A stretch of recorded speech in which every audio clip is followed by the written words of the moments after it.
Hey, good evening, 7 o'clock, July 8, 2019. Good to have you all here. I don't have an assistant tonight. I kind of forget what to do without that little kids to help us, but we'll do our Pledge of Allegiance. We're pleased to have Pastor David Ballinger from Christ United Methodist Church. So if you will all rise so we can do the Pledge of Allegiance first.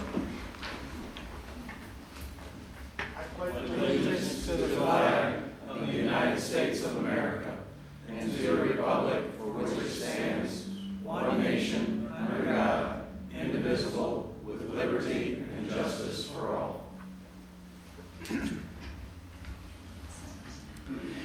Heavenly Father, creator of the heavens and the earth and the sea and everything in it, we give you thanks and praise for all of your fatherly care for the citizens of Westfield, Indiana.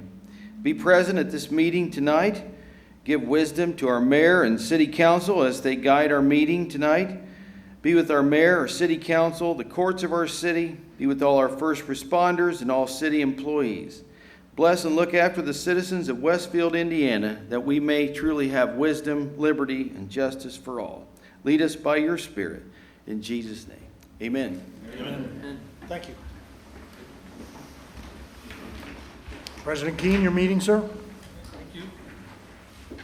Welcome everybody to the July City Council meeting. Clerk, would please call the roll to establish a quorum. Here. Here. Here. Here. Here. Here. Here. Thank you. We do have two changes to the agenda. Two new business items that have been tabled or withdrawn. The Resolution 19-115 and Resolution 19-116 will either one will be dealt with tonight. Approval of minutes. We've had the agenda for a while on the minutes.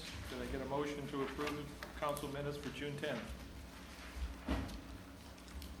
Move to approve the council minutes for June 10th as presented. Motion to approve by Steve Hoover. Second. Second by Jim Ake. Discussion, changes?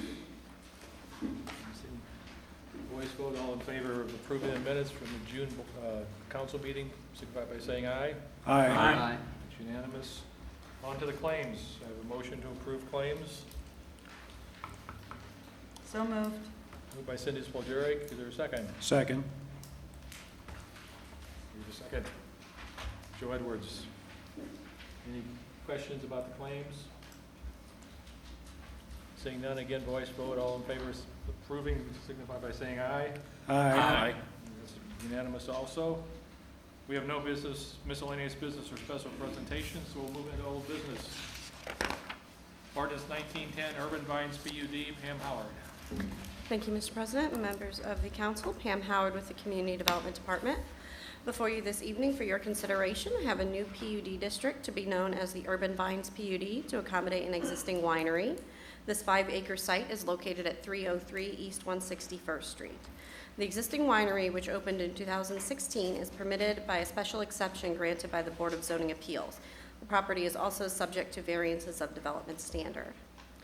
The proposed PUD incorporates all of the existing approvals as well as addressing new items such as temporary events, noise, and food trucks. One item of note is the proposed change to the nuisance standard as related to noise for the property. The ordinance proposes reducing the number of permitted decibels measured 6 feet off the property line from 90 to 70, but also removes the other component of the standard, which states that sound cannot be clearly audible 40 feet off the property. Since this item has been introduced, there have been several changes. These include adding a definition for the outdoor event stage, removing the definition for temporary uses and events, and instead defaulting to the UDO's definition, modifying the conditions related to the temporary uses held on the property, adding standards for a future permanent outdoor restroom building, and including a more detailed concept plan as well as a parking area landscaping exhibit. This item does come to you with a favorable recommendation from the July 1st Plan Commission meeting. I have the petitioner here. He does plan to make a brief presentation, after which both he and I are available for questions. Thank you.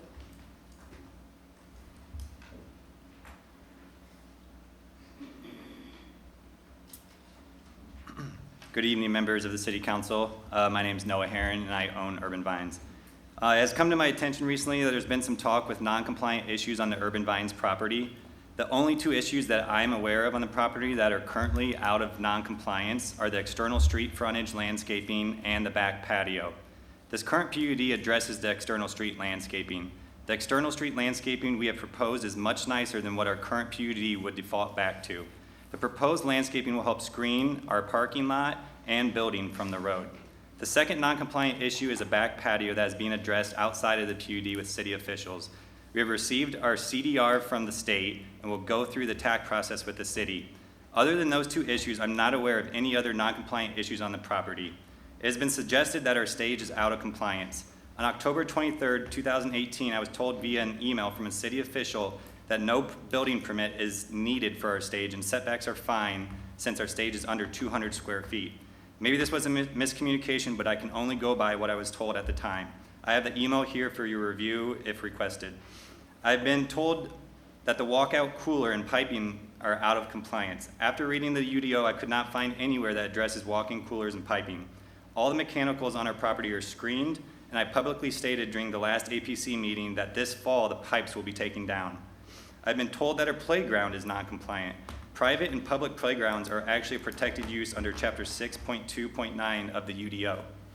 I've been told that our parking lot is non-compliant. In fact, we went through the APC process just last year to expand the parking lot and received unanimous approval. We also have sufficient overflow parking for our customers when the parking lot becomes full. I've been told that we have too many people on our property. Our tasting room has a 99-person capacity. Our vineyard and meadow area can handle hundreds of people, which we have demonstrated multiple times. We continually meet with local and state fire officials and have satisfied all requirements with safety and evacuation plans during our outside events. We also make sure that the Westfield Police Department is aware of any large events that we may have. I've been told that our architecture needs a change. The building we have was approved by the City Council and APC in 2016 with drawings that look identical to what we built. I've been told our detached bathroom is ugly and gonna stink. The bathroom we have proposed to build will look identical to our building and architecture. It will be 3 seasons bathroom with running water, city sewer, and electricity. I've been told that food trucks should not be allowed. I'm not sure what the argument is behind this, but other similar businesses in the area have been allowed the occasional food trucks. I've been told that our sound blankets are ugly. They're on the south side of our building where only our customers can see them. I would like to thank you for allowing me to address some of the concerns I have recently heard. I would like to answer any questions you may have. Are there any questions from council members?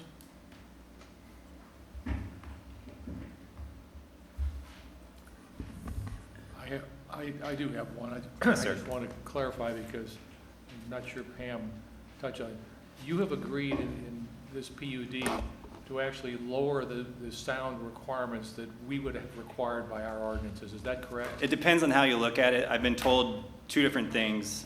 The way I read it is the sound ordinance says 90 decibels 6 feet off your property, or no sound 40 feet off your property. So as far as I'm concerned, and I've spoken to some people, that it's one or the other. So I do believe going from 90 to 70 decibels does lower how loud we can be on the property. So it but actually other raises- people will argue against me on that. That raises our standards then, is that correct? I mean, is that the way we're looking at it, Matt or Pam? I don't think that that's a simple response. I mean, his interpretation of the ordinance is incorrect. I mean, we interpret the ordinance, not him, okay? But it is a further restriction on one of the standards, Okay. and it's empirically measurable.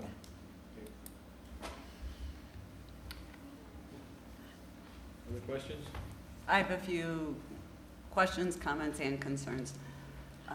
I was not able to attend the APC meeting to hear all the discussion, but I did get a recording. And there was about 45 minutes of discussion on this, it seemed.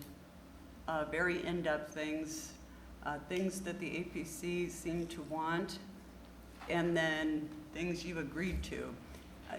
And in the end, though, none of it was actually included in the motion. None of it is reflected in this ordinance.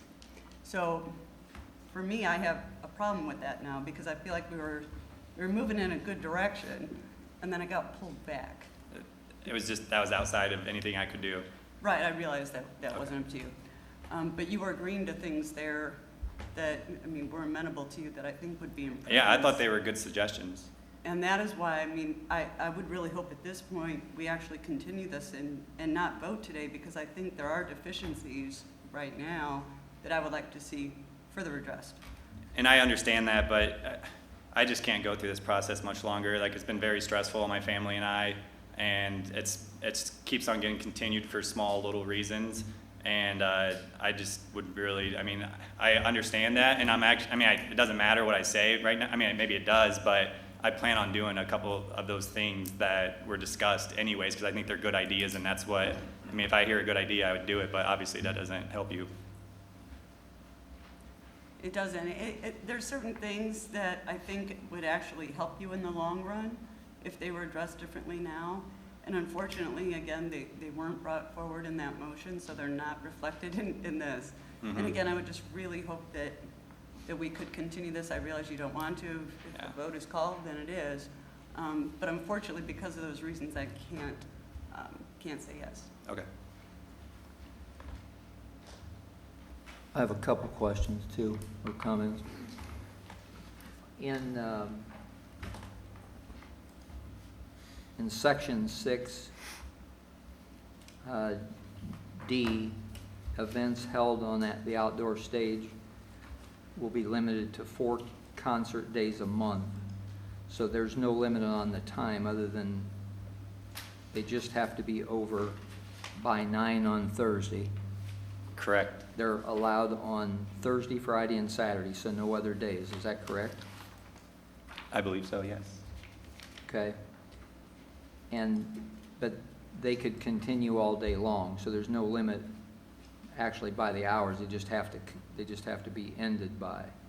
That's correct. I mean, sometimes there's events that go longer than 3 hours, so. Got it. In section E, by this definition, it appears that you could have 2 mobile food vendors there pretty much any time. Is that correct? Yes, I mean, that wasn't my intention, but yes, that's the way it reads. I mean, we also sell food, so basically a mobile vendor will be similar to if we have a large event and can't handle the food services ourselves, but yes, it does say that. Right, but this in a PUD form for perpetuity, I mean, it allows food vendors to be there anytime, but just limited to 2. I'm not sure, is that, I mean, I don't know what they did last time, but I think like within the last year, one was approved, also in Westfield. And I'm pretty sure they worded it the same way. I just kind of went off the wording that the city gave me to put in there. I just want to point out that under E, it simply says, mobile and food vendors, subject to the following conditions. Only 2 mobile food service vendors shall be permitted at any one time. There is no other exclusion. Can we tighten this in that particular area to indicate that would only be, and if Noah's agreeable to that, that would only, the food trucks would only be allowed during those special events? So, I mean, would you be comfortable, Noah, in limiting the food trucks to special events that? I would, if we kind of, since we can have 4 events a month, then 4 food trucks a month would suffice for me. I mean, I think that would go a long way toward addressing Chuck's concern with Yeah. that, because as I read that, that was a concern that I had as well. And I mean, since we have done this before, I believe, at council level, where we're further tightening some of the restrictions that were put on by APC in the process up to now. that would be a fairly easy thing to change at this point. Matt, would you want to comment on that, or council, is that something we can do since we're further restricting what came to us from APC? I believe so, and I don't think that the addition or change to that one portion would justify or necessitate sending it back to the Plan Commission.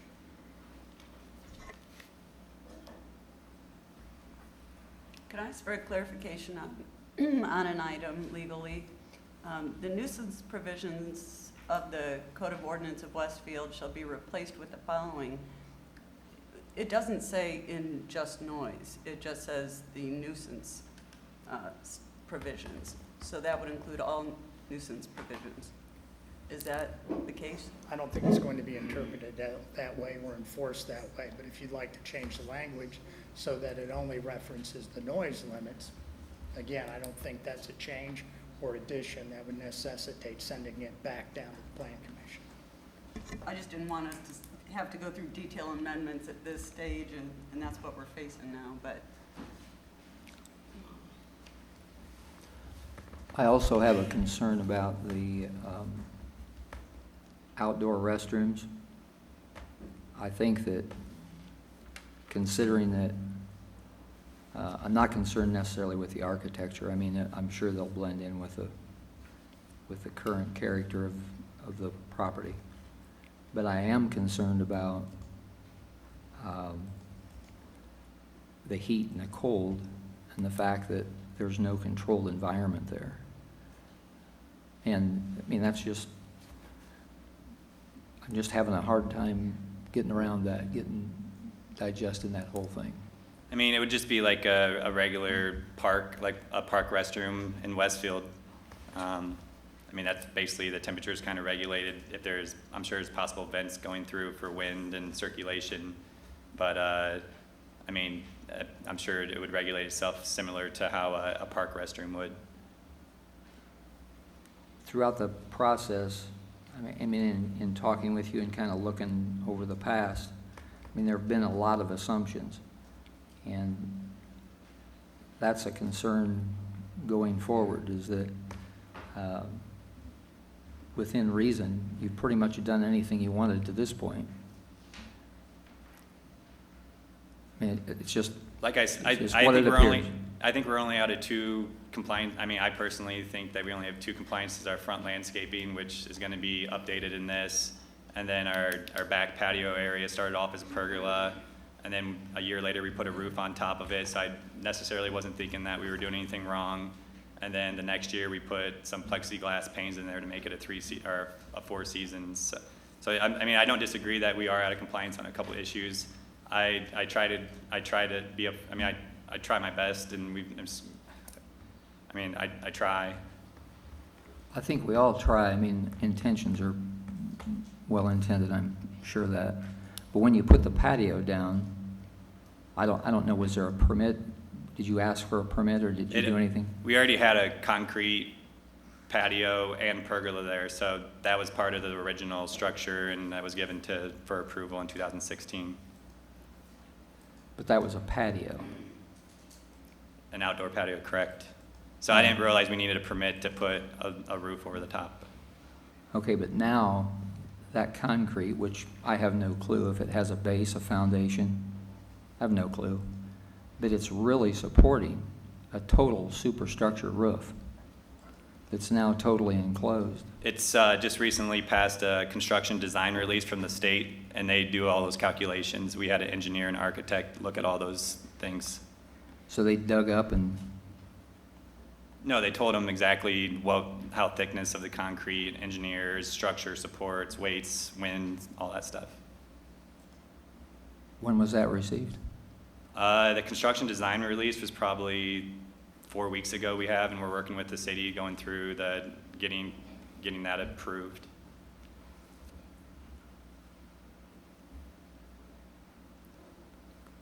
Getting what approved now? After this step in the process is the zoning process, then you enter into the detailed development plan review process, and that hasn't been done for for that portion of the site. And so a lot of the questions about what's in compliance and what's not will be answered through that process. We haven't reviewed a set of plans at that level. But it's already done. I won't dispute that. I'm just saying we haven't received application for it, and even if we did, we couldn't approve it because it wouldn't be compliant with zoning. So that's what he's seeking an administrative remedy. Zoning is first, and then the next step that we're all trying to get into, the development standards, comes next. Thank you. I just comment from an APC standpoint that the reason that this was passed through with a positive recommendation, I believe, and Bob can chime in on this, he was there as well, was that this has been in the process since March, I believe. There have been 2 neighborhood meetings. There have been multiple APC meetings on this.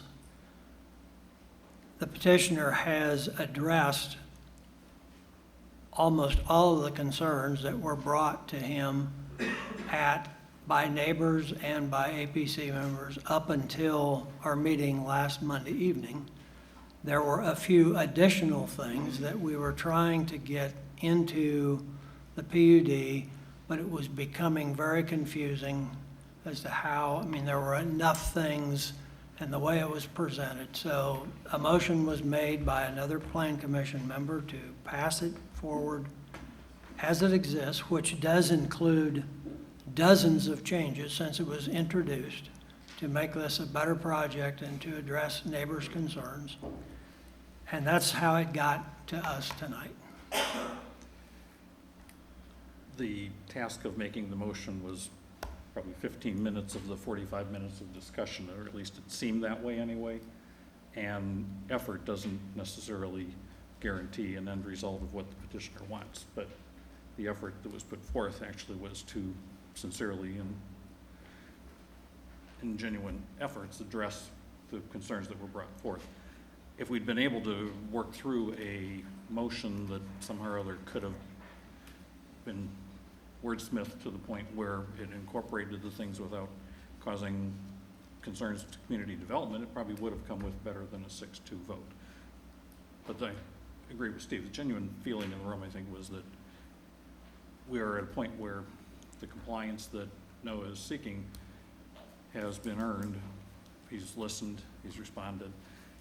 I agree that there's perhaps this enhancement we were talking about in the noise.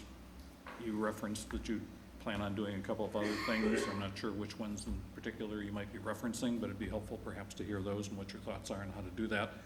And if that becomes something that the council can feel more comfortable with what Yeah. you're doing and then give you what you're Well, on the after outside here. of the building, we put sound reflector blankets that basically absorb 50% of the sound that hits them. And since we have a metal building, our belief and the sound engineer told us that a lot of that sound was reflecting from our building and then going back towards some of our neighbors. So we put those up, and then talked to a Sweetwater sound engineer from Fort Wayne, and basically, just said you gotta point your speakers at your audience, and you gotta keep them at a decibel level, which I'm trying to establish here, so that way everybody knows what we're supposed to be at. And I think the decibel level that we've put forth is very reasonable for our situation.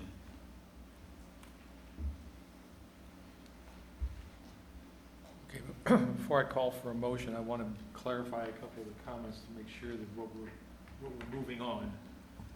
As I see it, what's projected on the screen, capital E, the mobile food service vendors subject following conditions, A and B, that should actually be part of small d under capital C, I think, because that makes it then part of the 4 concert days a month, and we only have those vendors the 2 mobile vendors on those days of the concerts. So I would say that needs to be adjusted and be part of the motion. Cindy, I'm not sure how to deal with the small e, the nuisance provisions, what word should be there that we vote on to make it so that it doesn't do what you were worried about. I don't know if you say audio-related, noise, I mean, I don't know how, The nuisance provisions of the code of ordinance which are related to audio, which are related We- to the audio part? Is that, We can include the provision that has the current 90 decibels. So it would read, the nuisance provisions of the code and ordinance with a number shall be replaced with the following. okay. So assume that that will be done in a rewrite, so I'm going to call for a motion on ordinance 1910, understanding that what's going to happen with small e, and then the large E is going to go into the D, so that we have the food service vendors be restricted only to nights when there are events being held. So, and that's the only thing I'm going to change on the motion. Now, hopefully, that there'll be more things that you add as we go on. The APC did suggest, should this pass going forward. So with that, I'll call for a motion on ordinance 1910.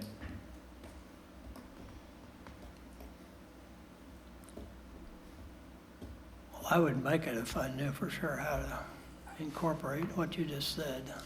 Why don't Thinking the same thing, why, you did such a good job. Make the motion, I will second it. Okay, so there's a motion for 19 on 19-10 by Steve Hoover. Is there a second? second. Second by Bob Harkey. Discussion. Yeah, I have a couple questions.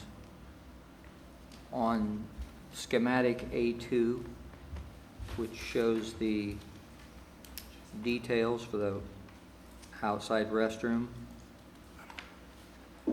did you prepare those, Noah, or were those prepared for you? Those are prepared for me by an architect. Based on just the architecture and the content, or was it done basically for functionality as well? I'm not sure what you mean by that, but I mean, yeah, we wanted a structure that was similar in materials and color to the primary building, and then the functionality of it is it's a two unit restroom, unisex, that we can have on the property. Okay. I don't see anywhere on this plan where there's any vents whatsoever in that building. Nothing in the roof, nothing in the sides, nothing. I mean, something we would add. I mean, we were just trying to, somebody requested that we put a permanent structure on there, so we went through pretty quickly and made these schematics.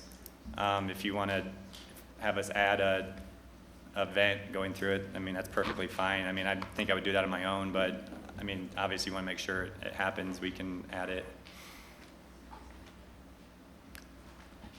I just can't imagine an outdoor restroom that's sealed up this tightly. I mean, I've been to golf courses that don't have vents in the bathrooms, and I mean, I've been in both. Just to be clear, and I don't know if Noah mentioned it, I mean, there are indoor restrooms as well. This is more for the major events and the overflow. Just, so I mean, this is not the only restroom. If you want to wait for a more air-conditioned, heated restroom, you can do so.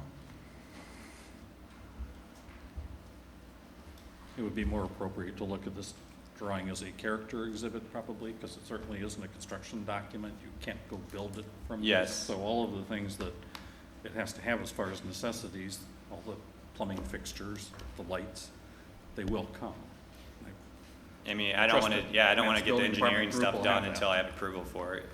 But The ordinance as crafted today before you, it requires substantial compliance, not exact Right. replication. So there's nothing that would prevent him from adding vents.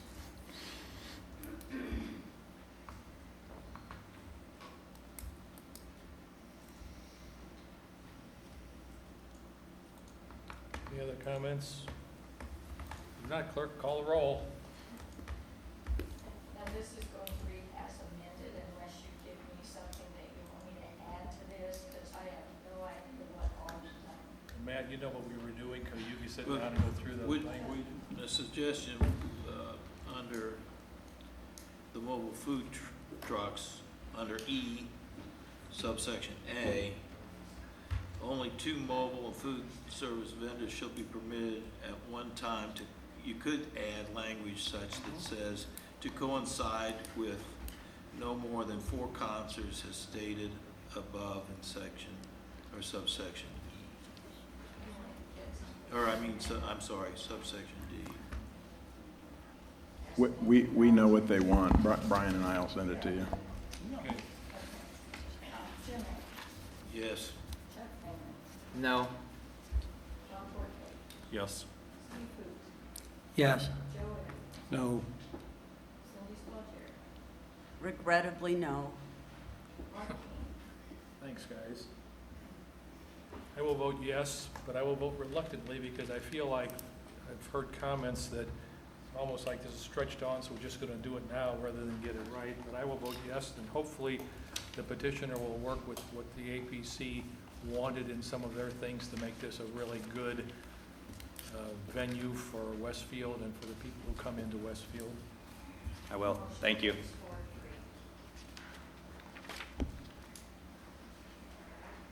Moving on, to ordinance 1916, Spring Mill Trails PUD amendment. Pam. Thank you again, Mr. President, members of the council. Pam Howard with the Community Development Department again. Before you this evening for your consideration, have a proposed amendment to the commercial and mixed-use areas of the Spring Mill Trails PUD. This subject area is 73.5 acres in size and is located at the northwest corner of State Road 32 and Ditch Road. The existing Spring Mill Trails PUD was adopted in 2011, and the area included in this amendment was part of a primary plat that was approved in May of 2018. The purpose of this amendment is to reestablish the boundaries of the mixed-use and commercial areas on the property and to permit additional auto-related uses in both districts. Several changes have been made to the proposed ordinance since its May 13th introduction. These changes include updating the car condominium facility definition to specifically exclude sleeping quarters with the exception of an on-site property manager, removing the definition for temporary uses and events and instead defaulting to the UDO's definition, clarifying the temporary use and event permitting requirements for the car condominium facility, excluding the car condominium facility as a use on Lot 2, as well as updating the architectural standards for both districts. This item comes to you with unanimous favorable recommendation from the July 1st Plan Commission meeting. I have the petitioner here. He does not plan to make a presentation, but is available for questions, as am I if you have any of the department. Thank you.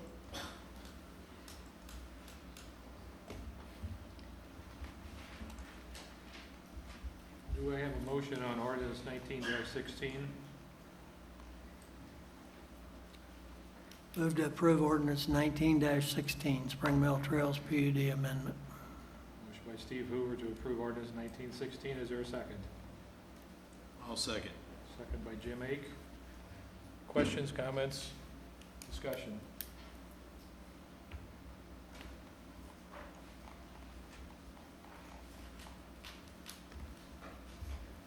Clerk, you can call the roll. Yes. Yes. Yes. Yes. Yes. Yes. Yes. Thank you, Pam. Now we move on to more old business, ordinance 19-17, Monon Hills, which was the Fox Hollow PUD. Jonathan? Good evening, Council, Mayor. For your consideration tonight is the Monon Hills PUD located at 1111 156th Street. The site is 8 acres in size and formerly known as the Fox Hollow Farms PUD. At the time it was introduced, this PUD intends to allow 4 single-family residential lots under a modified SF2 zoning. This PUD has undergone some changes grammatically and for clarification purposes before coming to you, but is prepared for your vote. It is coming to you with a unanimous favorable recommendation from APC. The petitioner is here tonight, but doesn't plan on making any presentation. Staff and petitioner are available for questions should there be any. We have a motion on ordinance 19-17. Move to approve ordinance 1917, the Monon Hills, formerly Fox Hollow PUD. Motion for approval of Bob Parquet, is there a second? Second. Second by Cindy Spillier. Discussion?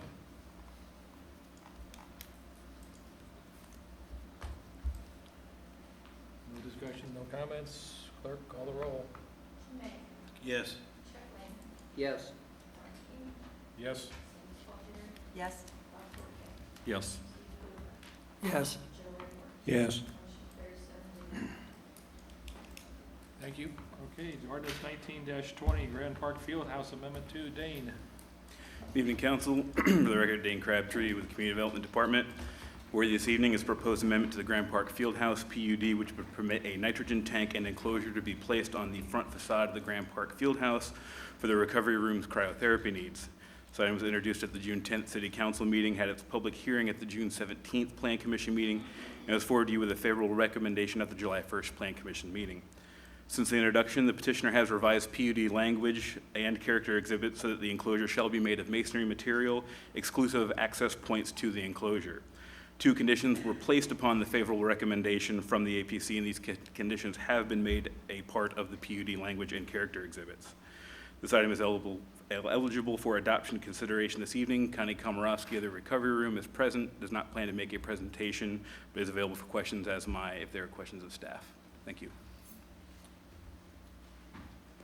Okay, do I have a motion on ordinance 19-20? So moved. Moved by Joe Edwards, is there a second?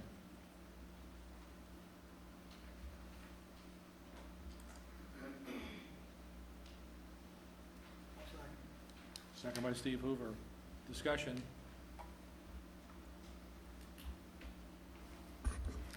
Go ahead. Yes, yeah, I was the opposed vote at APC because I feel this is not in the best location that it could be on this building, and that the decision to locate it there has been driven by cost, not so much by good design, and that it has a better location that it could function just fine. So I've been really kind of disappointed in the way this has transpired, and that it has landed where it has landed. It has improved substantially in the enclosure from what was originally suggested, but I think it still falls short.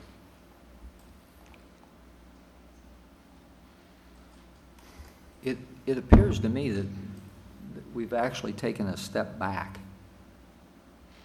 And maybe I'm missing something. But at one time we had, didn't we have on the south elevation entire masonry wall? It was, like, wrong.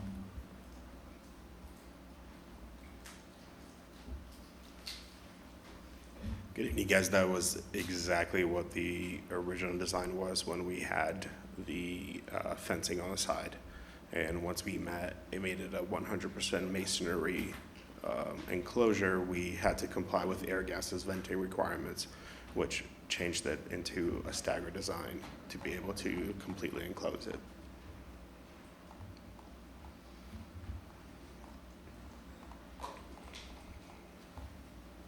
You might want to comment on why this has to be in this location.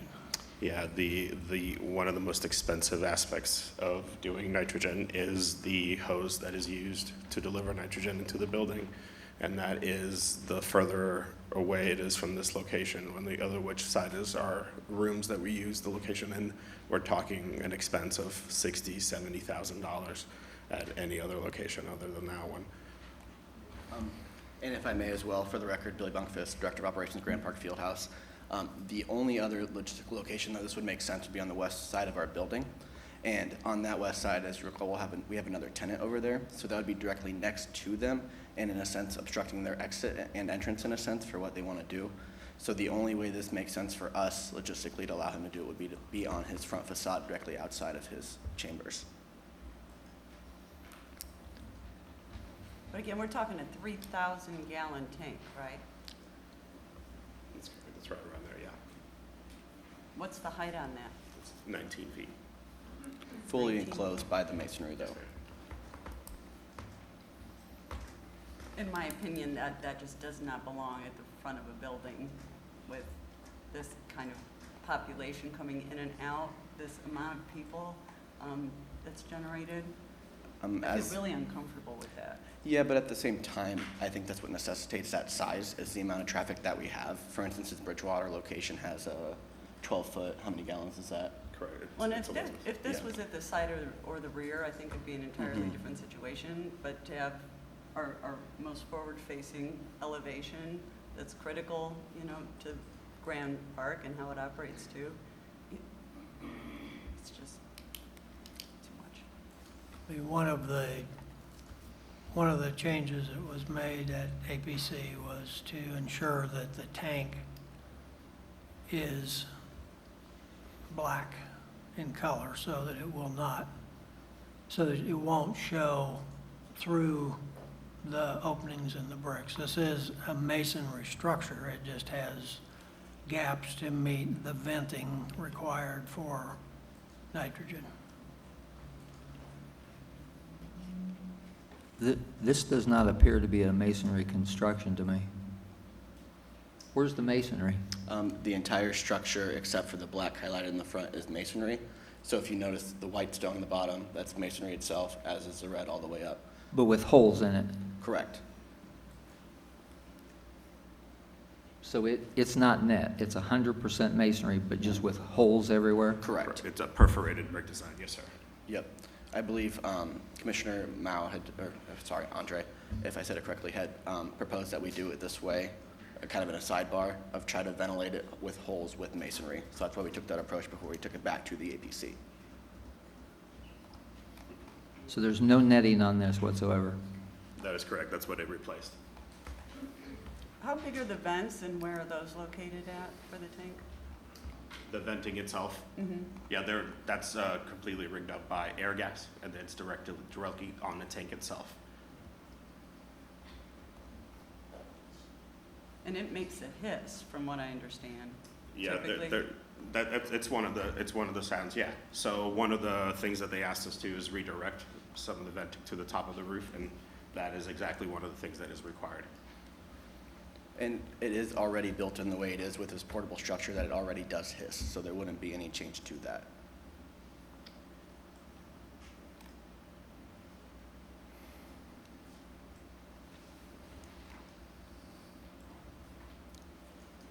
Further discussion? Please call the roll. Jeff Wyman, No. Jim Hay, Yes. Tom Burke, No. Steve Hoover, Yes. Joe Edwards, Yes. Mark King, Yes. Cindy Slaughter. No. Your motion carries 4. Thank you all very much. Thank you. That ends old business. We'll move into new business. The Westfield Interlocal Cooperative Agreement. Adoption consideration tonight. John Nail, City Engineer, City of Westfield. This is an interlocal agreement between NDOT and the City of Westfield. We have long recognized that Saber 32 and Ditch Road is a dangerous intersection in our community. As such, we currently have under construction added turn lane project that is ongoing right now. In the last year, we petitioned NDOT to add a signal at that intersection pretty boisterously because we recognize the danger there. Unfortunately, due to NDOT's funding mechanisms, the earliest they could get a signal in there would be January 2020. We didn't think it made a lot of sense to open the roadway with new turn lanes and then come back 7 months later to add the signal. We wanted to open it up with the signal there. Fortunately, our project manager with NDOT, Jennifer Beck, who's also a City of Westfield resident, recognized that this was a good idea as well. She pushed hard on NDOT to come up with a different solution. And the solution was this interlocal agreement in which NDOT pays the City of Westfield $200,000 to add the signal into the contract that we already had with the contractor at Ditch Road. In addition, this provides some cost savings for everyone involved because we already had a consultant on board to do the design. We already had a survey as well. So our estimate is that this will cost the city $155,000. We are being paid $200,000 to make it happen. It's an example of two entities getting together, coming up with a solution that makes a lot of sense for both parties involved and also saves taxpayers some significant money.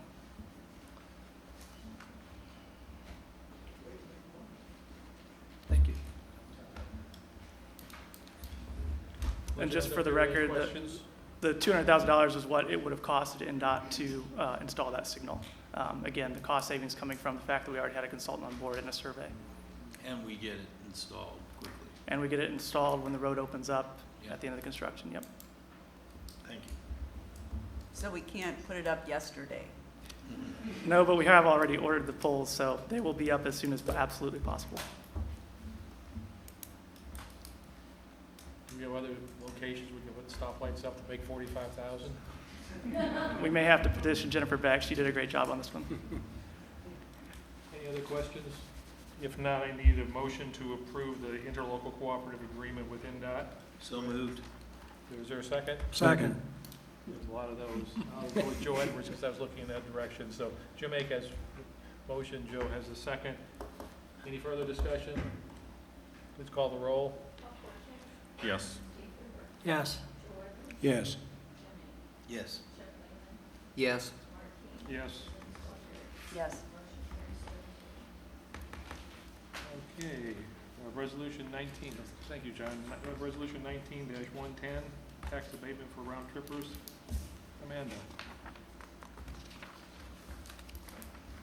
Good evening, President and members of the council. For the record, my name is Amanda Rebedu with the Economic Development Department. I would like to present the next two items together. Headfirst Holdings has filed a real and personal property abatement request for Round Trippers Baseball Academy for their approximately 21,000 square foot, $2.4 million expansion of their existing facility at 16708 South Park Drive. Their personal property investment would include $200,000 in research and development equipment. Sue Estep with Round Trippers is here and will be giving a short presentation of the business and proposed expansion at the conclusion of my summary.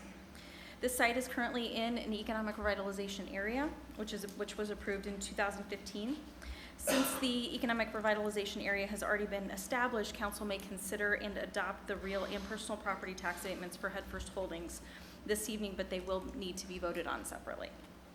The request is for a 10-year real property abatement, which is structured the same as previously approved real property abatement requests in the South Park development, where property taxes would be phased in at 10% per year over the life of the abatement. The request is also for a 5-year personal property abatement that would be phased in at 20% per year over the life of the abatement. With the local investment of $2.6 million into the existing building, we anticipate an increase of $1.9 million in assessed value. I'm happy to answer any questions you may have. Otherwise, I'm going to turn it over to Sue for her presentation.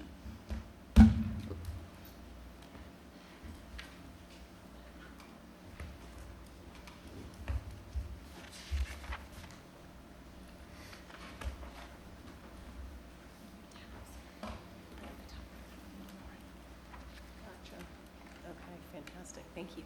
Thank you. I know all of you got 25-point sort of bullet points from me, and I want to try to keep it brief and sort of follow the pictures.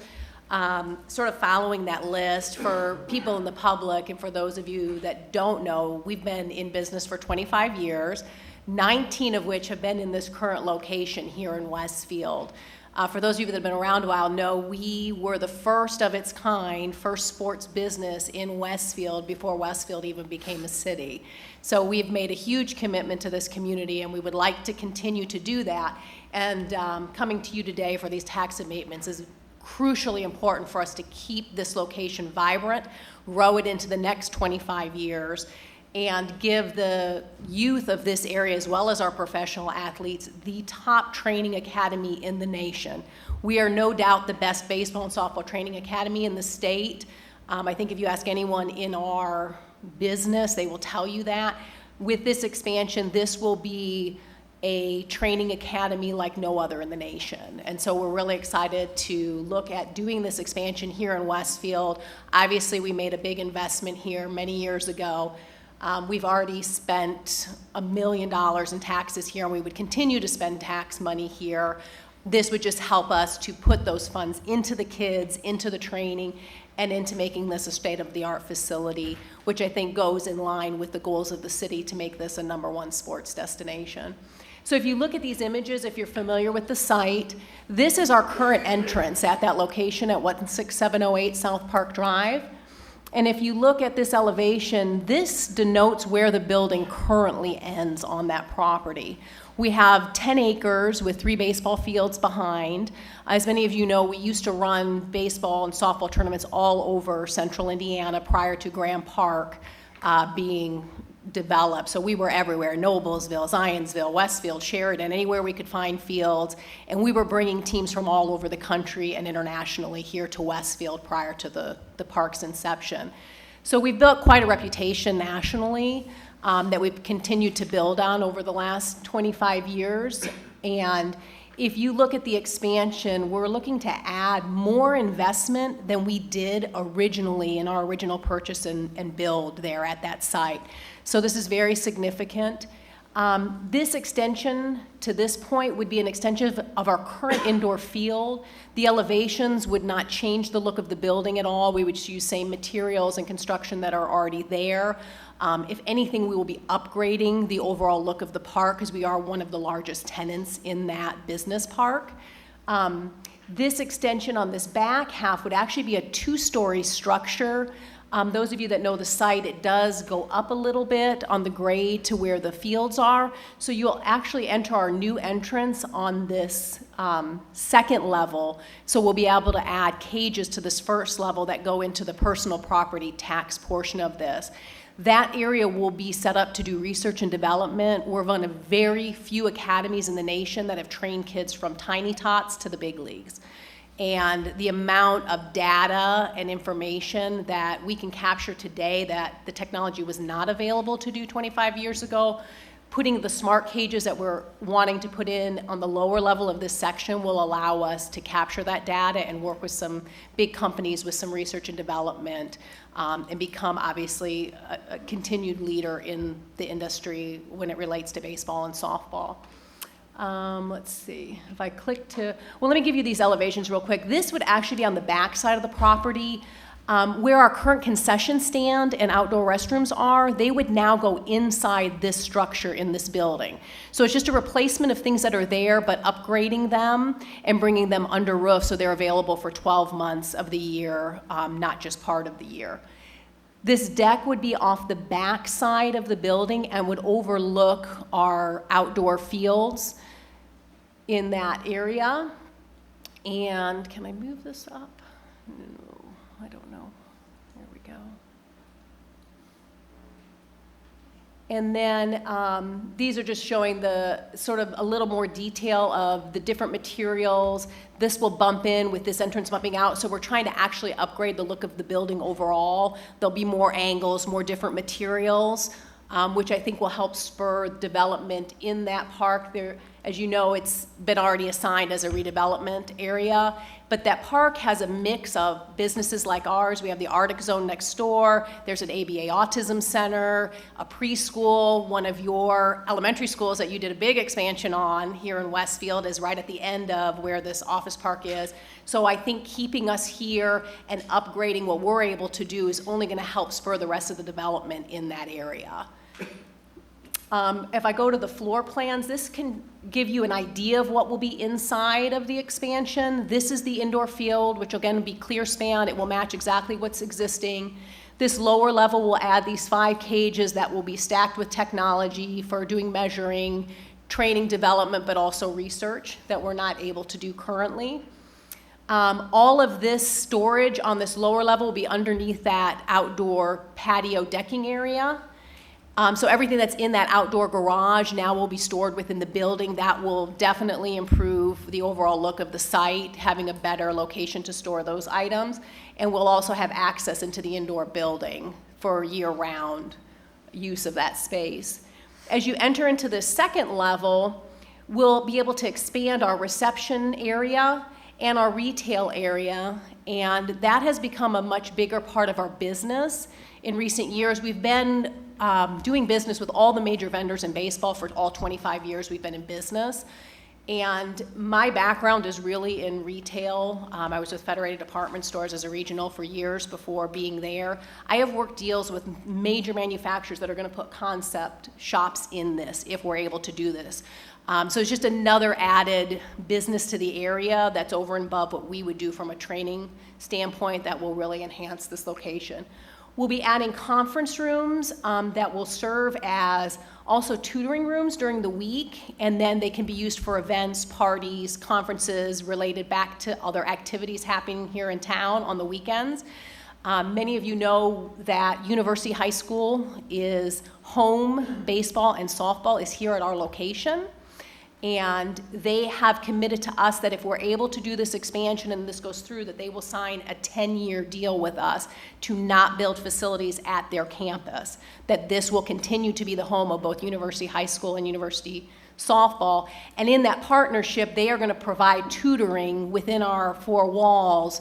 And any of you know the reputation of the school. They are very focused on high academics, have fantastic teachers. And that's something we're really excited to also be able to add to this location by adding this additional space that we do not have now. And again, restrooms and concession will come under roof rather than being in that outside kind of garage building that we have on the site now. And then we gain this area with an overlook that will look over to our indoor fields. And any of you that have kids that have trained there know we are packed, we're brimming at the seams. We have programs that want to come and train with us, that would prefer to be here with us in Westfield from surrounding communities, that we cannot fit in the building right now. So they are committing to us, if the city is committed, that they believe in this project and want to help us push forward with these tax abatements, that they will also do long-term deals with us. And the significance for the city is the additional income that comes into this city. In my bullet points, I talked about the number of clients we have already. The number will grow to, and if you notice in there, a general client comes 1 to 2 times a week. When we add programs and teams, they're coming 3 to 5 times a week to our location. They are buying gas here, they are buying their groceries here, they are going to the restaurants here in Westfield. This becomes their home away from home. So there is a significant economic impact that we bring to the area from the surrounding communities. We have had satellite locations before. Before building this building, we were out in Brownsburg and out on the east side of Indianapolis and in Fishers. What we would like to do, rather than going to them with satellites, we would like to make this the dream home for all of these clubs and house it here in Westfield and put us in a position that we're here another 25 years. You know, we're not a fly-by-night company. We've been here a long time. We've reinvested in the community for all 18 years that we've been here. I'm not asking to do a build-out to flip a building. I'm asking to do this so that I can reinvest in the youth here in Westfield. We are partnering, one of the groups that would be a particular note for all of you is WYSI. Their baseball program did unanimously vote that they want Round Tripper to be their home, and I did hear this evening it was ratified with their full board at WYSI that that is where they want to be. This expansion helps us to help them grow and to give them a permanent home with us for their training needs. We are really good at what we do. Our focus is baseball and softball, and we would just like to continue to grow that and continue to be the leader in the marketplace here in Westfield. If you had questions for me, I would love to answer those now about this project. Any questions from council members?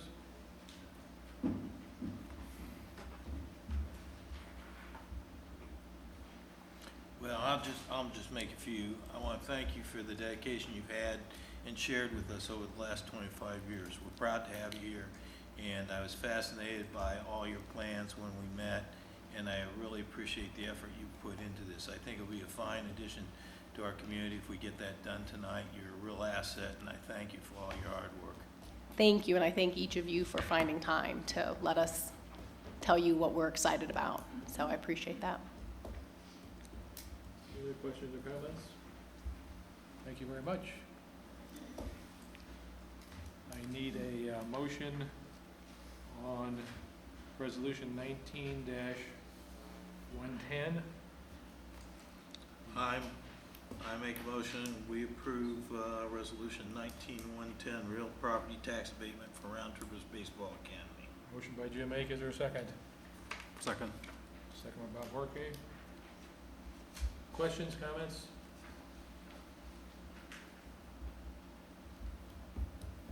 Call the roll. Yes. Yes. Yes. Yes. Yes.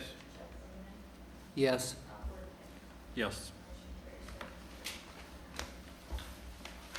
Thank you very much.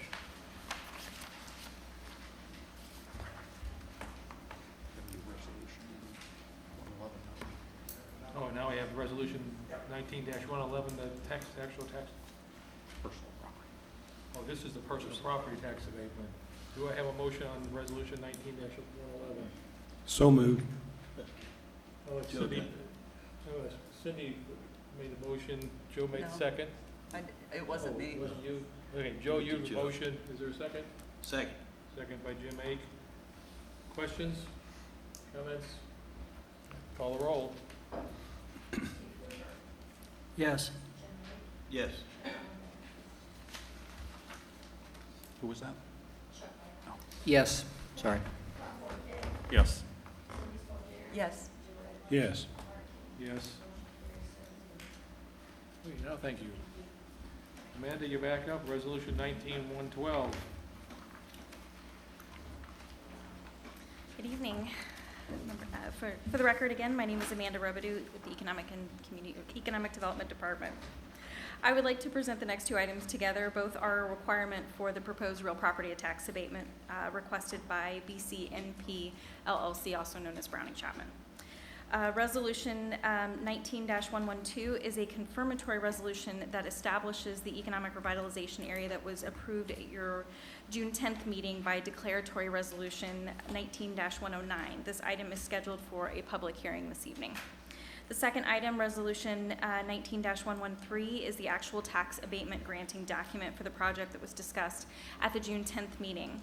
Since that meeting, the city has met with representatives of the project and have agreed on an 8-year real property abatement that will phase in at 10% each year over the life of the abatement. In summary, resolution 19-112 requires a public hearing and must be adopted prior to the adoption of resolution 19-113. Representing the petitioner Alan Browning with Browning Chapman and Manish Gandhi with the Peterson Company are here to answer any questions you may have, and I am available as well. Thank you. Okay. Let's just clarify the 8-year tax abatement. It's 190, 80, 70. When it gets down to 20, it goes away completely. That's correct. Yeah. Okay. So given that, do I have a motion on resolution 19-113?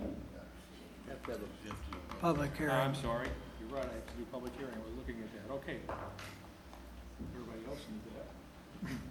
I will open the public hearing on the establishment of economic revitalization area for 2021 Bastion Court at 8:02.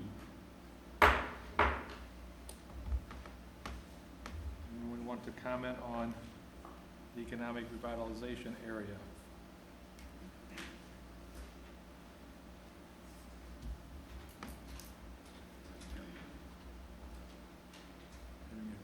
Fast clock, it is now 8:03, and I will close the public hearing. Now, I will take a motion on resolution 19-112. So moved. Joe Edwards moves. Is there a second? Second. Second by Chuck Lehman. Comments? Being done, call the roll. Yes.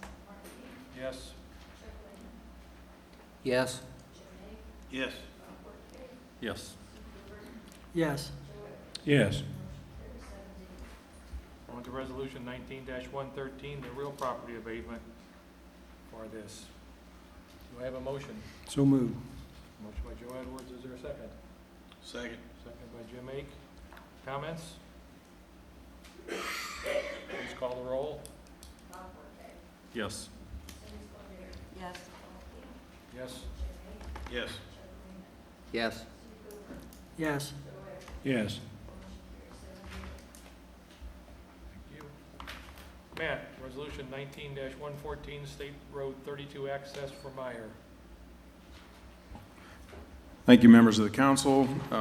Good evening. Before you this evening is a resolution 19-114 requesting council approval of a road cut along State Highway 32. This is between Spring Mill Road and Austrian Pine Way, approximately on the east side of this square that I'm showing up on the screen. As you may be aware, Meyer purchased this property some years ago, has been planning a facility at this location. It's located within the Maple Knoll Planned Unit Development. They are cleaning up some due diligence items associated with the site as they prepare development plans for the property. As you may recall, the provisions of the State Highway 32 overlay zone reserves the review and approval authority for road cuts along 32 to the Westfield City Council. That's why this item is before you this evening for your consideration. John Scheidler, with Wolpert is present this evening on Meyer's behalf.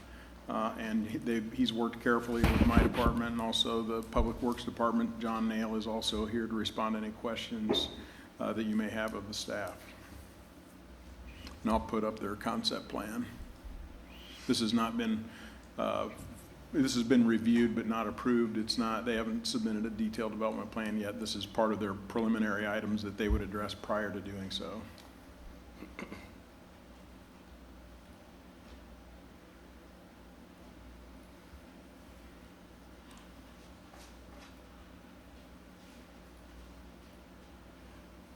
And this shows the access. And for your reference, this is Tractor Supply. Goddard School is going right in this vicinity, I believe. Is that, is that going to be a right turn only? You want to comment on that? John Nail. For the record, John Hale again. In my conversations with NDOT, as you know, State Road 32 is NDOT-controlled roadway. This resolution is just approving the fact that they can have a curb cut. Ultimately, NDOT will make the final decision on whether that's full access or right in, right out. I can tell you that preliminary conversations with NDOT, they are going to require that to be right in, right out at this time, based on my conversations. The reasoning is just proximity to Spring Mill Road. They recognize that perhaps another full access with a signal would be required in the future, but somewhere between Spring Mill and Dartown.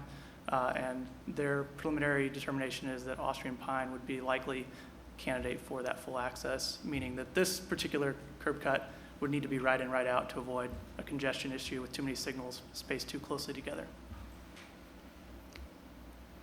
My feeling is that this should, from the city standpoint, my standpoint, this should be right in, right out.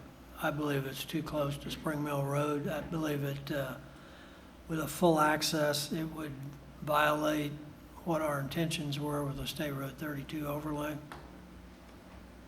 I agree with Steve. And that's what NDOT's professional traffic engineers have said as well. I mean, can we, I mean, I would approve this access, but only with the restriction that it be right in, right out only. And I don't, is that something that we? Do it. I mean, if we can't make that determination, then I think our 32 overlay is, I mean, that's exactly what we were trying to avoid, was a 32 full of stoplights like Kokomo. I would suggest making the motion exactly that way. I mean, are others on the council in agreement with that? I mean, in general? We have no motion yet, so you could make a motion and do what you want with your motion. Ask a question first. The petitioner is asking if they might address the council. My name is John Scheidler. I'm with Wolpert, the civil engineering consultant on behalf of Meyer. Just wanted to clarify if this is voted approved contingent on a right in, right out, or is it able to be further amended in upcoming meetings once NDOT does review our plans? We are early in the process and I haven't been made aware of any determinations from NDOT, so I guess if this is going to hold for some amount of time, I don't think Meyer would be ready to have that final decision tonight. I guess, So it's more of a I rules mean, you can procedure always come question. back and ask for a change. Okay. Or the council can table this until NDOT's made a determination one way or the other for certain. If you add this, you feel strongly about this on the 32, I do believe our council does, we need to indicate to NDOT how you feel, not wait for NDOT to who knows what. That's what I think. I mean, I see right-in, right-outs as being very helpful to traffic flow. And we have consistently allowed those at multiple points where it makes sense. But another signalized interchange as close to Spring Mill as this is, and knowing that possibly Austrian Pine will become a light also, and that's more, I believe, midway between the current lights, and that's the reason I think that makes more sense. And I don't believe that right-in, right-out restricts access significantly here. If you're going eastbound, you take the frontage road to the light there. If you're going westbound, you take the access road to Spring Mill and go west. So I'd be happy to make the motion. And just specifically, though, I think his question was procedural. The process for either amending or proposing a new resolution is the same as the process you've just gone through. There's not a waiting period. I could come back next month. Correct. Okay.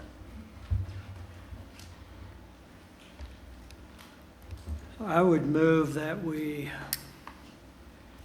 approve Resolution 19-114, the State Road 32 access, with the stipulation that that access be a right-in, right-out only access Is there a second? At 32. at 32. Second. Sorry, I missed the second. Chuck, was it Chuck? Okay, Chuck Lehman seconds. Further discussion? Call. Yes. Yes. Yes. Yes. Yes. Yes. Yes. Okay, the next two items have been canceled, so we are on now to ordinance 19-25, the Alpha Tau PUD. Dane, this is an introduction only.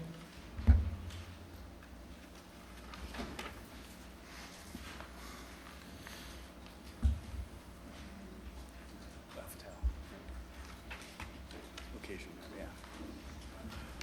Evening, council. For the record, Dane Crabtree with the Community Development Department. For you this evening is the introduction of a new PUD to be known as the Alpha Tau Planned Unit Development. Property is approximately 9 acres in size, currently zoned enclosed industrial.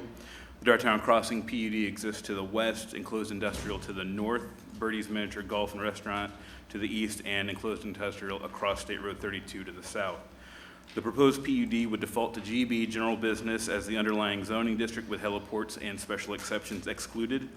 The PUD also proposes to modify the required trail corridor along State Road 32 from 30 to 10 feet on the entirety of the real estate due to the existing development already at the hard northeast corner of the real estate at Dartown Road and 32, as well as site constraints due to the likely on-site retention pond relocation due to the extension of Tournament Trail to Enterprise Drive, as well as general floodplain issues.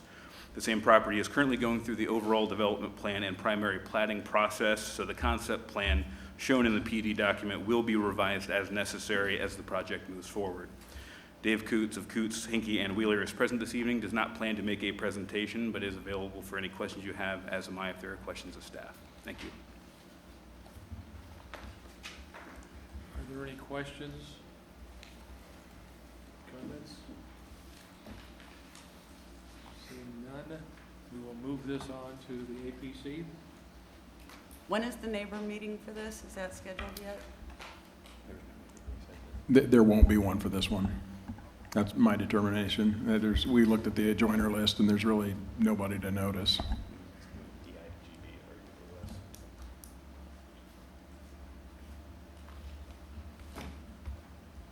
other council? I'm sure the petitioner would be happy to speak with you. He's right here.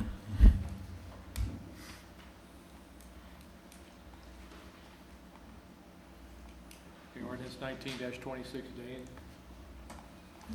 Evening again, council. For the record, Dane Crabtree with the Community Development Department.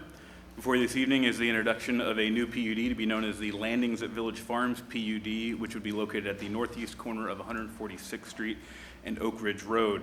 This property is approximately 58 acres in size, currently zoned SF2, single-family low density, and is entirely surrounded by SF2 properties in Westfield's jurisdiction. The proposed PUD would be a mixed-use PUD with two districts, Area A, which is in the middle and northern area of the real estate, and would be SF4 underlying single-family detached residential, and Area B, which abuts 146th Street, would be LB local business underlying commercial.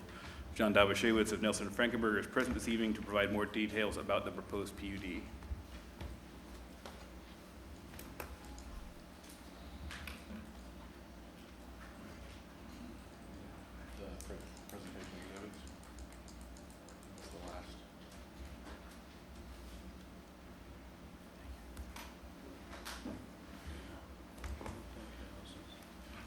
Thank you, council members. For the record, my name is John Dabashewitz. I'm a land use professional at the law firm of Nelson Frankenberger. We represent the petitioners, Pulte Homes of Indiana, LLC, and Mark Zuckerman. Present tonight is Rex Ramage on behalf of Pulte Homes and Mark Zuckerman, Jim Schooner, an attorney with our office, and other members of our development team. The matter before you this evening, as indicated by staff, is the introduction of the Landings at Village Farms. The Landings at Village Farms is a proposed rezone request to authorize a mixed-use plan unit development. Regarding the exhibit currently on display, the real estate is outlined in yellow. The site is generally located at the northeast corner of 146th Street and Oak Ridge Road. The real estate is approximately 58 acres in area and is currently zoned SF2 single-family residential. The site is south and east of the Village Farms neighborhood, which is located north of the site and across Oak Ridge Road to the west. So the 58 acres outlined here in yellow. Village Farms is the entirety of the area to our north and adjacent, and it's also the entirety of the area here west of Oak Ridge Road adjacent to our site. Other neighborhoods in the vicinity include Westfield Farms, which is to our east.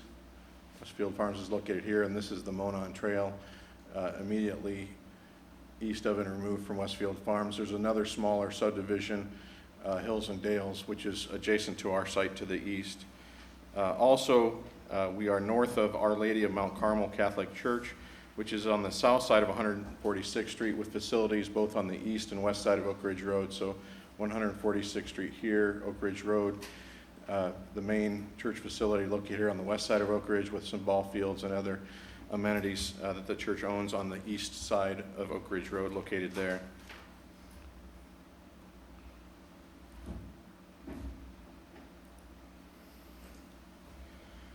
This next exhibit on display is the concept plan for the real estate. As proposed, the Landings at Village Farms will incorporate a mix of uses, including single-family residential homes and neighborhood commercial uses in two districts.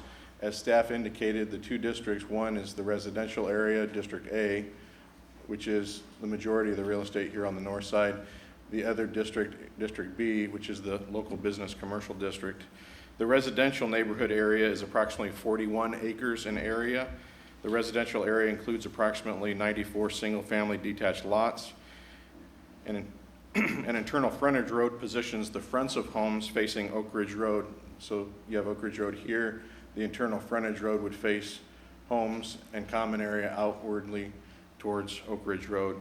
Ample open space is also provided, accommodating the preservation of significant trees at the northwest quadrant of the site and two park areas. So that northwest quadrant, the existing homestead sits approximately right here. The northwest quadrant includes this existing pond. So tree preservation all along the north and west side of that pond, as well as the south edge of the site, will be accommodated. The character of the entry features and road frontage along Oak Ridge Road and 146th Street will be compatible with the existing Springville Farms neighborhood. Examples of these required character illustrations are provided within the PUD. They would include black four-board fence as well as similar entry features and designs for this neighborhood. Area B, again illustrated here along 146th Street. is comprised of approximately 17 acres. The neighborhood commercial area is located along 146th Street with LB, local business, as the underlying zoning district, which excludes, does not include uses like fast food restaurants, gas stations, and other larger general business uses. Again, those are uses that are not included in the proposal. The proposed PUD allows for businesses including smaller neighborhood-serving uses, including a potential drugstore, daycare, medical office, coffee shop, and other personal service uses. Character exhibits of the examples of the type of homes to be constructed are included within the PUD, a few of which are shown here. The single-family homes in the Area A will be a mix of ranches, predominantly ranches, and two-story homes. The average sale price is anticipated to be between $325,000 and $350,000. Architectural standards are significant. Those are included within the PUD and are in excess, well in excess of what's required under the Westfield UDO. Again, these are included in the text of the PUD and provide for all masonry and fiber cement as exterior siding materials, with no vinyl siding being permitted or proposed within the development. The character exhibits shown here are for the commercial area and are included within the PUD as well. The PUD requires enhanced architecture to be designed with a residential theme for the overall development, similar to the standards applicable to the Harmony commercial area. However, as the council will note, the Harmony commercial area is much larger and has expanded retail uses, where this is only 17 acres and limits uses to those previously described. Again, the proposed businesses will be neighborhood-centric and provide commercial amenities for the surrounding residential neighborhoods. Additionally, regarding amenities, both passive and active amenities are provided in the neighborhood. Open space, examples of which are shown here. Again, there's 2 park spaces, one along the north end of the site next to the existing pond, as well as another pocket park located here throughout the site. And I'll jump back in a moment to the overall concept plan to show you the extent of pathways that are provided within the development. But in addition to the pocket park and large park area and playground, those extensive, let's jump back really quick here. So this is the overall plan. There'll be a pathway installed along Oak Ridge Road from 146th Street North, internal paths that cross throughout the site. This is a gas pipeline easement that exists on the property through the site, back up here to the open space where there's tree preservation, and all that's interconnected down to 146th Street, and there's an existing sidewalk along the north side of 146th Street, as I indicated, Westfield Farms located here, and then just to the east, the Monon Trail. So there'll be connectivity provided up through areas that aren't accessible today along the south side of Oak Ridge, down to 146th Street over to the Monon Trail. Community amenities, all of which will be within open space areas, would be maintained by an HOA. The applicant is also continuing its dialogue with the Village Farms HOA and is open to exploring the potential home HOA structure with Village Farms. They met last month with representatives from the HOA. They subsequently had a board meeting, and then the applicant is continuing that dialogue at a meeting later this month with the HOA. In conclusion, the landings at Village Farms will allow for development of an infill mixed-use neighborhood consisting of single-family residential and neighborhood commercial. Later this month, tentatively scheduled for July 24th, we'll conduct a formal neighborhood meeting where we'll invite the folks who surround the site that would otherwise and also receive notice of the public hearing in front of the Plan Commission on August 6th. That's a meeting in addition to the continued dialogue we'll have with the Village Farms HOA. I believe that meeting is scheduled for July 22nd. We would appreciate your time this evening. We'd be available to answer questions you might have. And again, August the 6th is the planned council meeting. I wanted to turn around for correction. August 5th is the PC meeting. It's not the 6th. 6th is a Tuesday. So August 5th is the Plan Commission meeting. Our neighborhood meeting is tentatively scheduled for July 24th. That may change. When we do establish the definite date for that meeting, we will notify the council as well as send out that notice to those surrounding property owners so they have the time, date, and location of that meeting in hand. Thank you. Any questions for Johnny on this? The HOA normally meets on the third Tuesday, which would be the 16th. Is it anticipated that this would be a separate meeting or in conjunction with? I believe you're correct. I was off on the meeting date. It's the 16th with the HOA, And then the following, the 24th is what we're planning on our neighborhood meeting. It'll be 2 separate meetings. Right, okay. Other questions? Okay, we'll move this to ABC. Ordinance 19-27, Orchard View of Westfield PUD. Jonathan. Thank you, Council. Jonathan Dorsey for Economic and Community Development. For introduction tonight is the Orchard View of Westfield Plan Unit Development, located west of Spring Mill Road, north of State Road 32, and east of Ditch Road. This project is approximately 77 acres and proposes a maximum of 271 single-family homes. This is a modified underlining single-family for this, SF4, single-family high-density zoning. The petitioner, Arbor Homes, is here this evening. Staff is available for questions. If not, I will turn it over to Eric for the presentation.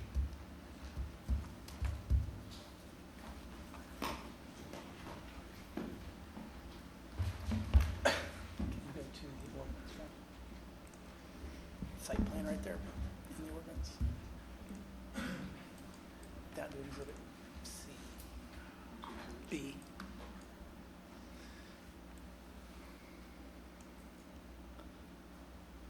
There you go, right there.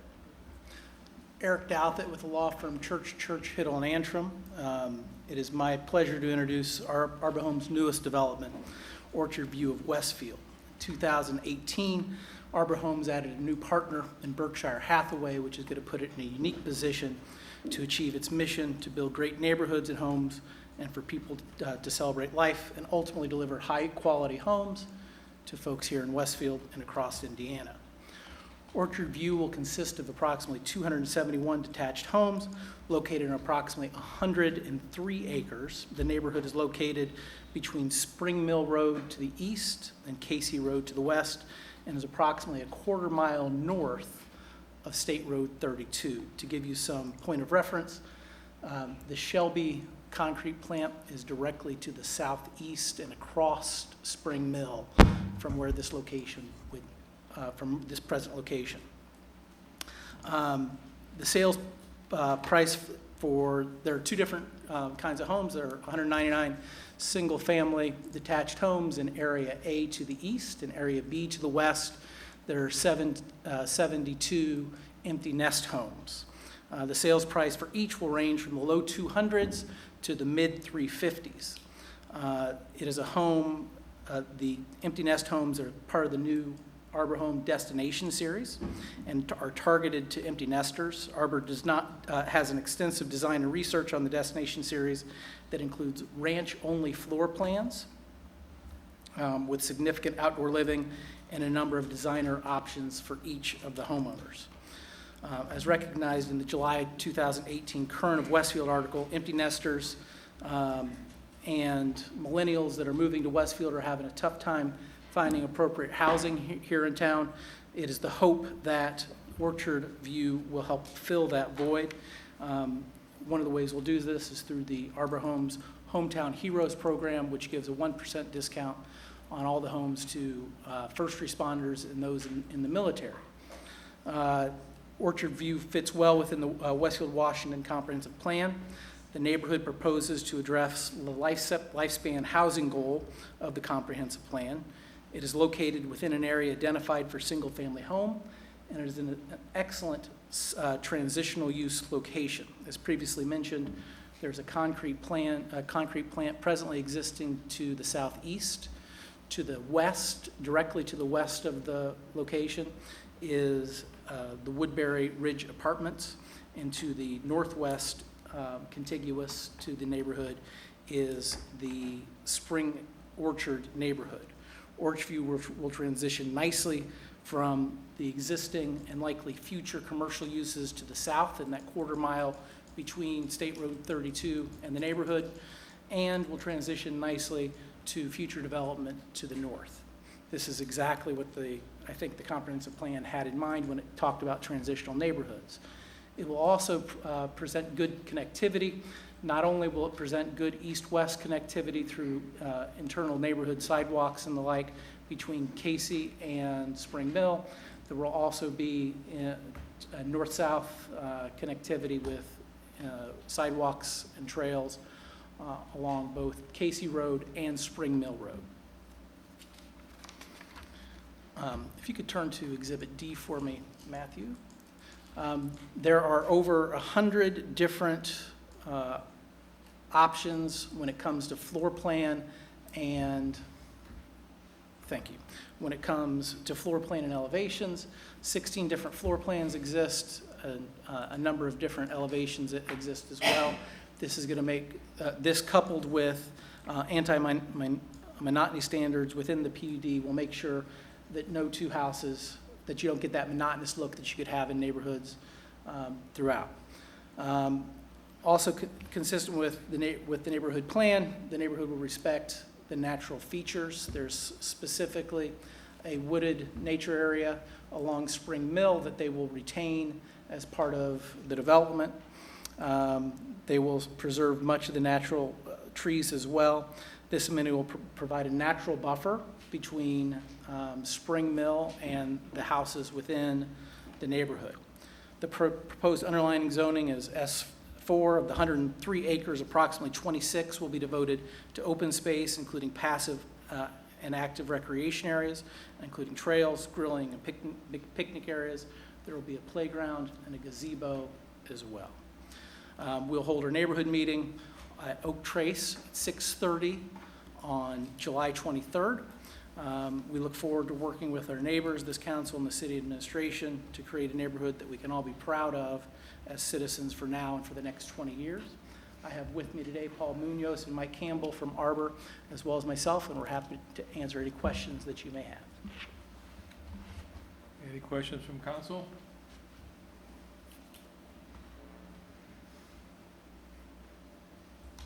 Seeing no questions, we'll move it to APC. Caleb, up for Springville Center PUD.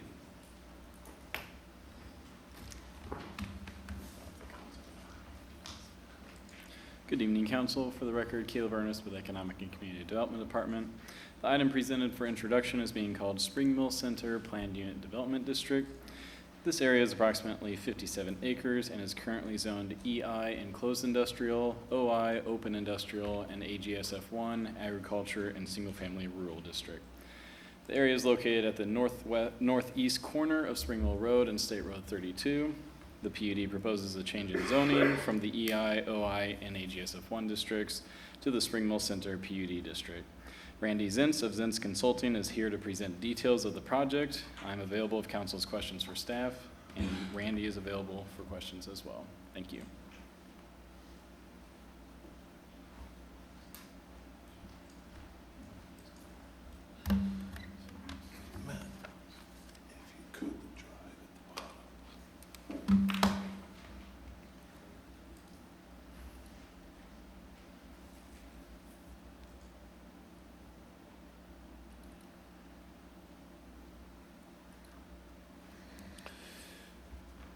Good evening, Mr. President, members of council. My name's Randy Zentz. For the record, Zentz Consulting, 958 Brightbeam Court, Westfield, Indiana. I am here to change the concrete plant that Eric mentioned multiple times. So I'm here to introduce the Spring Mill Center PUD for your consideration. The subject property, as Caleb mentioned, is approximately 57 acres located in the northeast corner of State Road 32 and Spring Mill Road.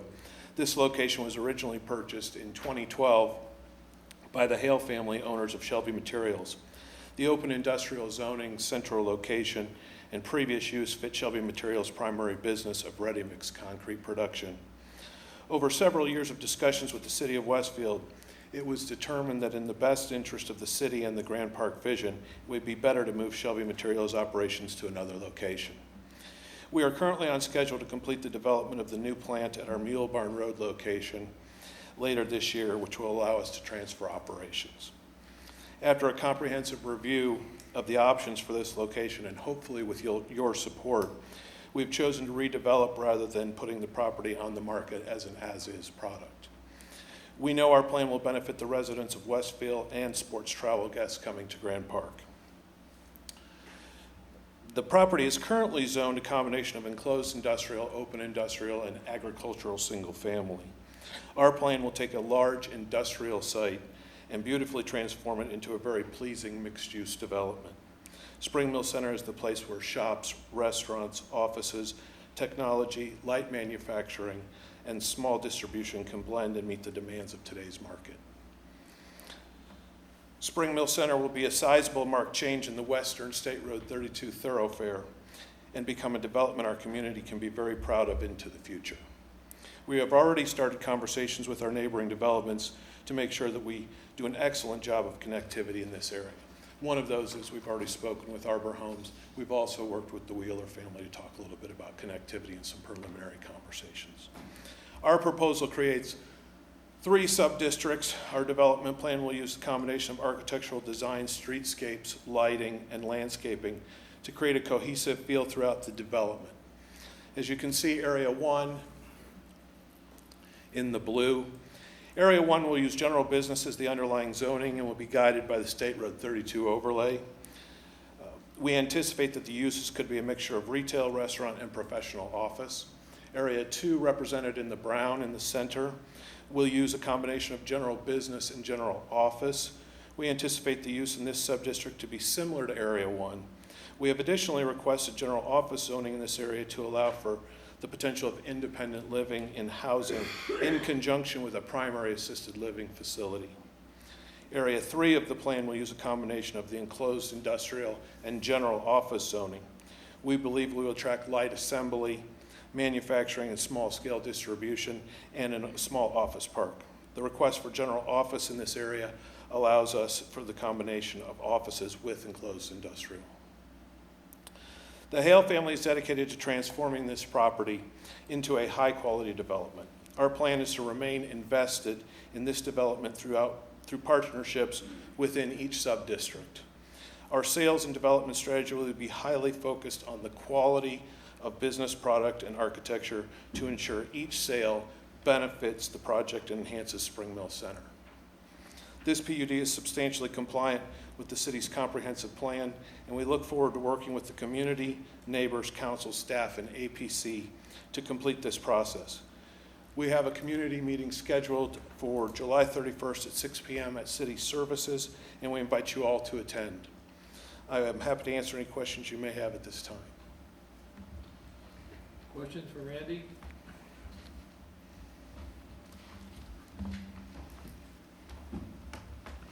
No questions? We'll move this on to APC. Thank you very much. That concludes the business portion of the meeting. On to guests. Do we have any cards?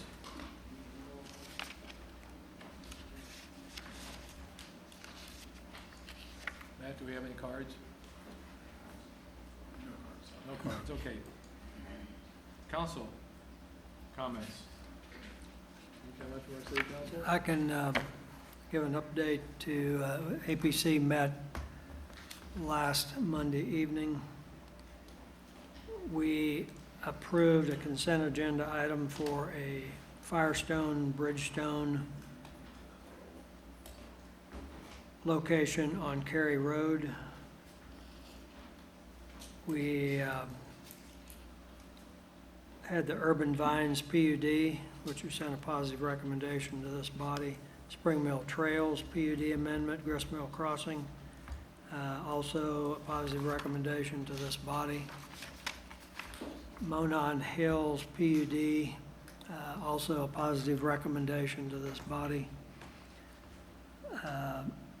The site plan, overall development plan for Monon Hills was also approved pending the approval of the PUD. The Grand Park Fieldhouse PUD amendment, which we acted on earlier, was sent to this body with a positive recommendation. Public hearing items were Aberdeen at Chatham Hills. No one spoke at that. Oak Manor North PUD Amendment 3. Again, no one spoke there. We had an introduction or a public hearing for Union Row PUD. We did have one gentleman there speak. Also, a public hearing for the Westchester PUD amendment. I think one person spoke at that. And there were several changes that will be made to that from what we had seen here. So when we get that back, there will be several changes to that. And when the APC sees it next time. And last item was the Bridlewood subdivision rezone. That had a public hearing and no one spoke at that. I expect we'll probably act on that at our next APC meeting, and that'll come back to this body. That was it. Another long meeting, by the way. Other council comments? Mayor? Thank you, Mark. As you know, we just came off of a huge event with Westfield Rocks the Fourth. People are asking me how many people are there. You know, I have no idea. It's so big, it's so spread out, there's so many people on the side roads. I don't know, a whole bunch. You know, it was a hot day. I think our people pulled off the evening. The fireworks were absolutely beautiful. I got a lot of compliments walking out of there, so Smithers, good job. And William and all your people out there pulled off another one, but no, that just means you're on to the next one, right? Colts camp, one to the other. So the camp, you people at Grand Park are getting ready to do your annual move out this week? Oh, today, you're out. And the Colts will be moving in. I see the stands are up. I know the Colts have reworked the fields to their specification and their costs. And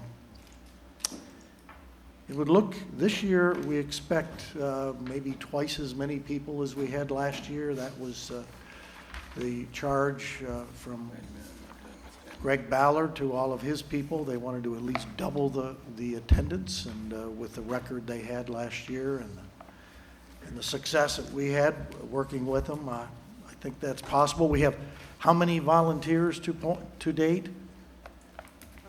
For this year? 325. Okay. That's a lot of volunteers. It's great. Thank you for everybody for doing that. Final item, the road construction is well underway now that we have dried out. I think one of the things that's going to be fun to watch, the Monon Trail Bridge over 32. Yet this week, they'll be setting the beams. Tomorrow at 9:30, okay. We'll be setting beams, not over 32, but on the portion over Tournament Trail. And then I think what'll be really fun to watch will be the setting of the beams on 32, which you expect when, John? Okay, towards the end of July, all right. That'll be fun to watch. The other things going on, and we'll have our resurfacing program will begin, I think, in August. Also, the Ditch Road, we talked some about that. Ditch Road is currently closed south of 32, so look up, travel at Westfield. Stay tuned with those kind of openings. And Town Road is back under construction on the north leg of that project. So there's a lot of major things going on. The engineering department is very busy now that they could get to work. About it. Do we have a motion to adjourn? Move to adjourn. Is there a second? Voice vote, all in favor say aye. Aye. Unanimous, we are adjourned.